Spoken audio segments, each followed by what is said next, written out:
Dan adapun lafaz di riwayat Abu Daud khaliful Yahud, selisihilah Yahud di riwayat wan Nasara, maka dari lafaz ini pun menjadi pendalilan bahwa dari keagungan agama Islam di dalam syariatnya, Allah dan Rasulnya menginginkan untuk menjeda, membedakan, menjadikan differentiation dengan ibadah orang-orang Yahud dan Nasara.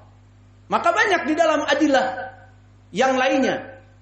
Dalam permasalahan ibadah kita ini harus berbeda dengan orang-orang Yahud dan Nasara.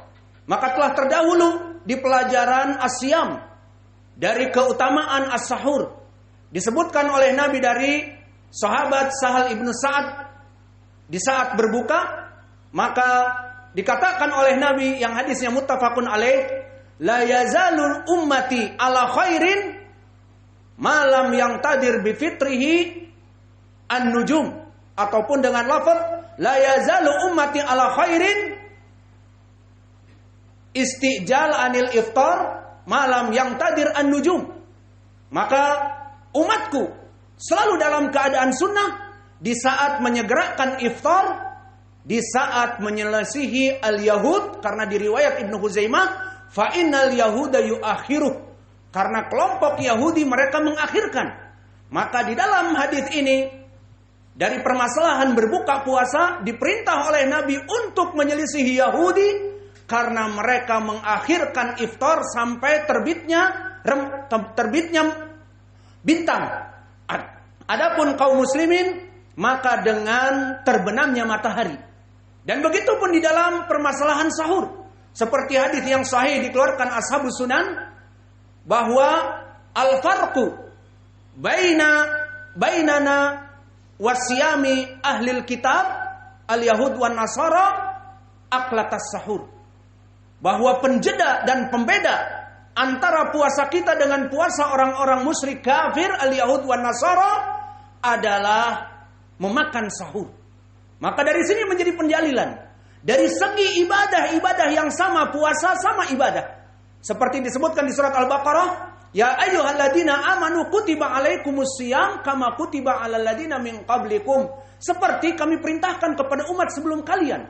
Namun diperintahkan untuk menjadi penjeda dan pembeda dari peribadatan yang sama, peribadatan puasa, maka harus menyelisihi mereka al-Yahud wan Nasara dengan sahur, dan harus menyelisihi mereka di saat berbuka harus bersegera, jangan diakhirkan sampai sampai menjelang timbulnya bintang-bintang masuk kepada waktu malam.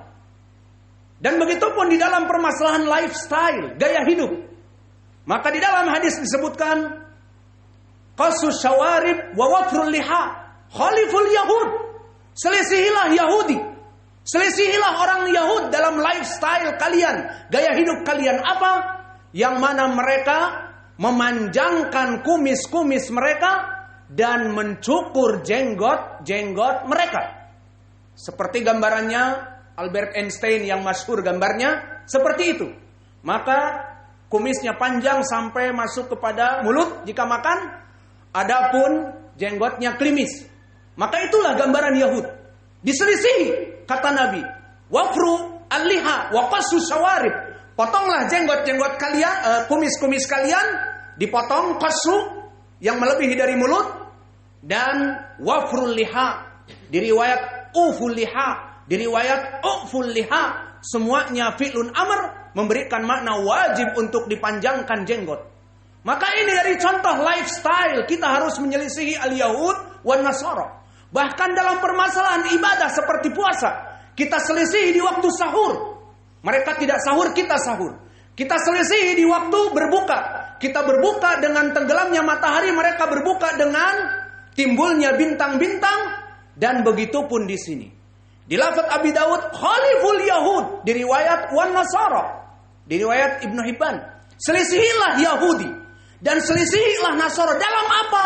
Dalam ibadah salat. Yang sama mereka pun salat, kita pun salat. Apa? Dengan sallu fi ni'alikum. Salatlah dengan sandal-sandal kalian ataupun sepatu-sepatu kalian. Di riwayat Abu Daud bahkan penjelasnya disebutkan, fa innahum la yusalluna fi ni'alihim wala khifafihim. Karena mereka tidak melaksanakan salat dengan sandal atau sepatu mereka, maka wahai saudara-saudaraku ahlu sunnah wal jamaah, hidupkanlah sunnah-sunnah yang termatikan ini. Yang mana perkara seperti ini adalah perkara yang mudah. Menggunakan sandal dan menggunakan sepatu di saat salat yang tujuannya menyelisihi ibadah orang-orang kufar. Dan laksanakanlah terutama di Masjid Muqbil Al-Wadi'i, masjid sunnah. Dan kita tidak ada larangan bagi orang-orang yang ingin menghidupkan sunnah. Maka dipersilahkan untuk melaksanakan sunnah tersebut, agar sunnah itu kita hidupkan. Astagfirullah wa atubu ilaih. Fastaghfiruh. Innallaha ghafurun rahimun. Amma ba'd. Maka di khutbah yang kedua, setelah kita mengetahui di khutbah yang pertama tentang kewajiban bagi kaum muslimin untuk menghidupkan sunnah-sunnah dan mematikan kebid'ahan, maka wahai ahli sunnah, tidaklah nama sunnah dan salafi, seperti kata Syekh Muqbil, bagaikan pakaian yang kita pakai di saat kita butuh. Setelah selesai kita campakkan di hangernya, tidak. Maka yang namanya salafi sunni, dia menghidupkan sunnah dan mematikan kebid'ahan semampunya. Seperti dalam hadis yang muttafaqun alaih dari Abi Hurairah, wa man nahaitukum anhu fajtanibuh wa ma amartukum bihi fa'tu minhu mastata'tum. Maka Nabi mengatakan, jika aku memerintahkan kepada kalian untuk menjauhi perkara yang haram, jauhilah. Dan jika aku memerintahkan kepada kalian menghidupkan sunnah-sunnahku, datangilah semampu dari apa yang kalian mampu, semampu kalian. Maka hidupkanlah sunnah yang mahjurah, yang ditinggal, bahkan bukan hanya di Indonesia saja, tetapi bahkan di seluruh dunia kebanyakan. Maka di dalam khutbah yang kedua kita masuk sedikit kepada bagaimana kaifiyah ataupun sifat salat menggunakan sandal. Pertama, dari sifat salat menggunakan sandal, di saat kita menggunakan sandal dari rumah kita atau sepatu, maka di saat akan masuk seseorang kepada masjid, dilihat dari sandalnya. Dan hadis ini sesuai dengan hadis yang diriwayatkan oleh Imam Abi Daud dan Imam Ahmad dari Hamad ibn Salamah an Abi Nadrah an Abi Sa'idin Al-Khudri. Dan hadis ini disahihkan oleh Syekh kami Muqbil di kitabnya Al-Jami'us Sahih, bahwa idza dakhala ahadukum al-masjid, jika seseorang hendak masuk masjid, falyanzur ila na'laih, agar dia melihat kepada sandalnya atau sepatunya. Fa idza ra'a syai'an minal adha, jika ada kotoran yang maknanya kotoran najis dari kotoran feses hewan, kambing ataupun apa saja misalnya, atau ayam, maka falyamsah biturab, agar digesek-gesekkan dengan tanah, atau dipukulkan atau dicungkil jika dia sudah mulai padat, yang jelas dibersihkan. Maka disebutkan, jika sudah bersih, falyusalli bihima, jika sudah bersih, maka untuk sholat dengan kedua sandalnya. Maka di dalam hadis ini menjadi pendalilan bagi kita. Barang siapa yang ingin melaksanakan sunnah sholat dengan sandal, maka bisa dia datang dari rumahnya dengan sandalnya. Kemudian dilihat, jika ada kotoran ataupun tidak kotor, takut mengotori masjid seperti sekarang becek dan sebagainya, dilihat tanah nanti akan mengotori karpet ataupun mengotori lantai, maka dibersihkan, dipukul-pukul, jika padat dicungkil dan sebagainya. Dan jika ada kotoran memang, maka kotoran itu, najis itu digesekkan dengan tanah, karena tanah akan mensucikan. Bahkan disebutkan oleh para ulama, hadis ini menjadi dalil disucikan najasah dengan tanah. Falyamsah biturab, seperti itu.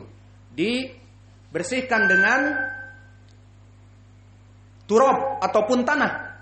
Maka kemudian jika sudah tidak ada, agar digunakan sendal tersebut untuk sholat. Ini lafaz di Abi Sa'id, falyusalli bihima.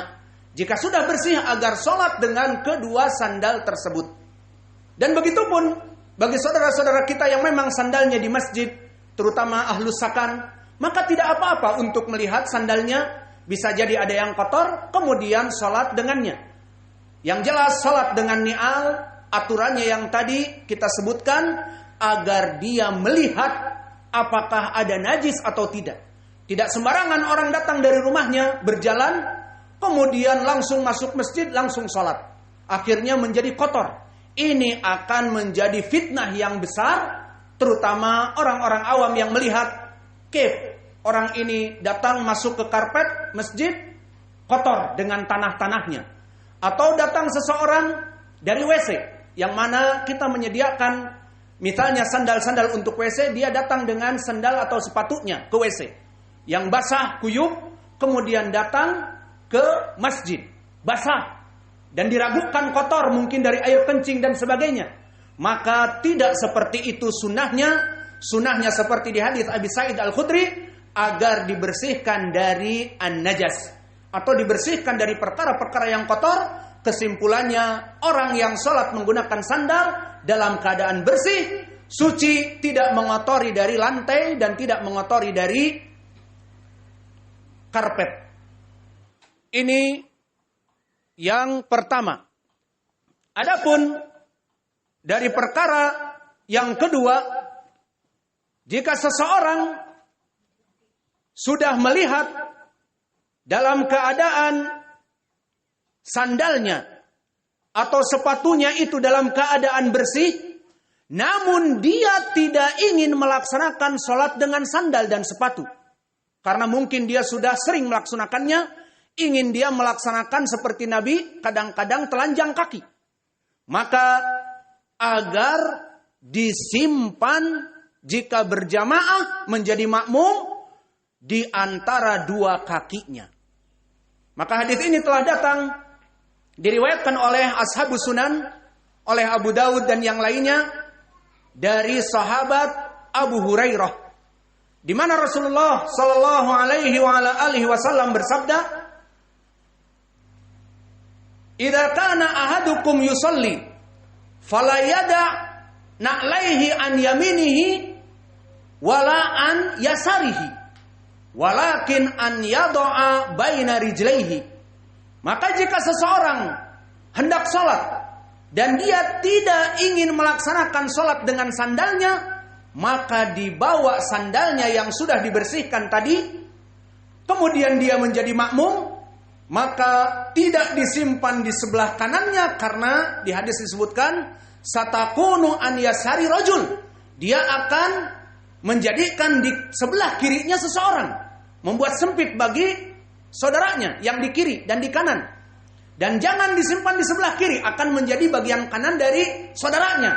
Tapi falyada baina rijlaihi, agar dia itu menyimpan di antara kedua kakinya. Maka hadis ini datang dari Abi Hurairah dengan hadis yang sahih. Disahihkan pula oleh Syekh kami Muqbil Al-Wadi'i di kitabnya As-Sahih Al-Musnad dan Masru'iyatu Salati fin Ni'al.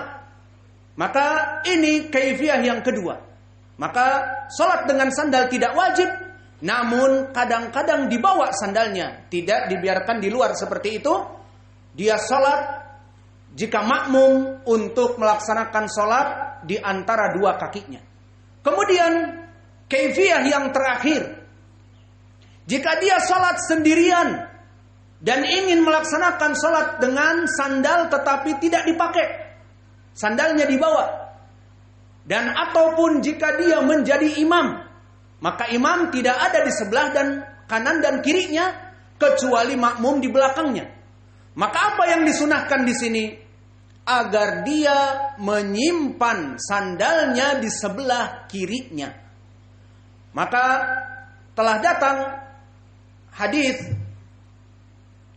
dalam permasalahan seperti ini, hadis yang datang pertama dari Abdullah ibnu Sa'ib yang diriwayatkan oleh Imam Abi Daud dan disahihkan oleh Syekh kami Muqbil Al-Wadi'i, bahwa berkata Abdullah ibnu Sa'ib, lama kana Rasulullah sallallahu alaihi wa ala alihi wasallam fi yaumil fath kana yusalli wa huwa imam wa yada'u na'laihi an yasarihi, bahwa di saat Nabi Muhammad sallallahu alaihi wa ala alihi wasallam di perang hari Fatah, di Fatu Makkah, maka Nabi menjadi imam di Makkah. Kemudian Nabi sholat, karena dia imam berarti tidak ada di sebelah kanan dan sebelah kiri dari makmum, maka dia sendiri. Aku melihat Nabi menyimpan kedua sendalnya di sebelah kirinya. Maka hadits ini sahih menjadi pendalilan jika kita tidak ingin menggunakannya dan kita dalam keadaan menjadi imam ataupun sholat munfarid, sholat sendirian, menyimpan di sebelah kiri. Dan begitu pun di hadis yang diriwayatkan Ashabus Sunan dari Abi Sa'id Al-Khudri, di saat Nabi sedang sholat, tiba-tiba Nabi menyimpan sendalnya yang tadinya dia pakai, disimpan di sebelah kirinya. Maka hadis ini hadis yang sahih juga disahihkan oleh Syekh kami Muqbil, bahwa di saat Rasulullah SAW yusalli, faja'a Jibril, datanglah Jibril memberitahukan apa yang ada di sandal Nabi. Maka Nabi yang tadinya menggunakan sandal kemudian melepaskannya, wa wada'ahuma an yasarihi, kemudian Nabi menyimpan di sebelah kirinya karena dia imam. Kemudian di kisah yang seterusnya, wa akhla'u ashabahu, maka para sahabat semuanya yang sholat dengan sandal melepaskan sandal-sandal mereka, mengikuti nabinya. Maka di saat selesai berkata Nabi, "Mada taf'alun?" Apa yang menyebabkan kalian melaksanakan demikian, mengeluarkan sandal-sandal kalian, melemparkan sandal-sandal kalian dari salat-salat kalian? Dikatakan, "Ra'ainak ya Rasulullah, kami melihat kamu ya Rasulullah melaksanakan yang demikian." Maka dikatakan oleh Nabi, "Aku didatangi Jibril, diberitahu bahwa di sandalku ada najis." Maka Nabi melepaskan dan menyimpannya di sebelah kirinya. Maka poin di sini yang bisa kita ambil dari hadis yang terakhir ini, jika kita dalam keadaan imam ataupun sholat sendirian, menyimpan sandal kita di sebelah kiri. Kemudian dari sini juga faidah, para sahabat dulu mengikuti Nabi sholat dengan menggunakan sandal. Dengan dalil di saat Nabi diberitahu oleh Jibril ada kotoran, Nabi menyimpannya di sebelah kiri, para sahabat pun melepaskan sandal-sandal mereka dan dilihat oleh Nabi.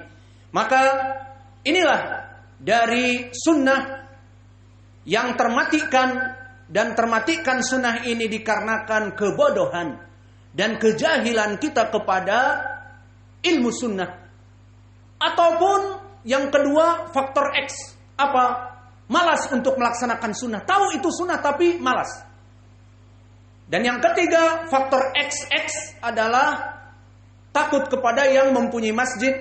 Masjid ini punya yayasan, harus izin kepala yayasan. Masjid ini kepunyaan partai, harus izin kepala partai. Masjid ini kepunyaan ormas, harus izin kepada ormas, dan sebagainya. Alhamdulillah, Masjid Al-Imam Muqbil Al-Wadi'i yang namanya adalah Singa Sunnah, maka kita menghidupkan sunnah semampu kita. As'alullahal karim Rabbal arsil azim an yahfadha dinana wa an yahfadha hadal balad, bilad Indonesia NKRI tercinta, min kulli su'in wa makruh wa min kulli fitan ma dhahara minha wa ma batan. Allahumma hafadh ulama'ana wa umara'ana. Maka wahai Allah, jagalah pemimpin-pemimpin kami, para presiden dan staf-staf yang bertanggung jawab atas keamanan negeri ini, beserta ulama anak dan ulama-ulama kami ahli sunnah. Maka jagalah mereka, para ulama-ulama ahli sunnah yang ada di seluruh dunia ini, dari masyayikh al-kibar dan dari para asatidah kita di Indonesia, dari saudara-saudara kita dimanapun, di pondok-pondok pesantren manapun, kami mendoakan agar Allah menjaga mereka. Karena tidaklah negeri ini menjadi aman, tentram, sentosa dan kita beribadah dengan baik dan benar karena kebaikan umarok kita dan karena kebaikan ulama-ulama kita. Maka kita firqah An-Najiyah yang sudah sedikit di hadis disebutkan, sataftariqu ummati ila 73 firqah kulluha finnar illa wahidah, di mana kita adalah firqah An-Najiyah yang sedikit, yang 73 kaum muslimin akan terpecah dan 72 masuk kepada api neraka, satu yang selamat. Maka please, satu yang selamat ini kita saling bahu-membahu dalam membangun sunnah. Tidak saling membenci, saling iri dan dengki, sehingga kita semakin dikotomi dan semakin terpecah belah. Sudahlah kita ini satu dari 72 kelompok, maka yang satu ini marilah kita bersatu padu, menghidupkan sunnah, berdakwah kepada tauhid, menghancurkan kesyirikan dan kebid'ahan. Rabbana atina fid dunya hasanah wa fil akhirati hasanah wa qina adzabannar wa aqimus shalah.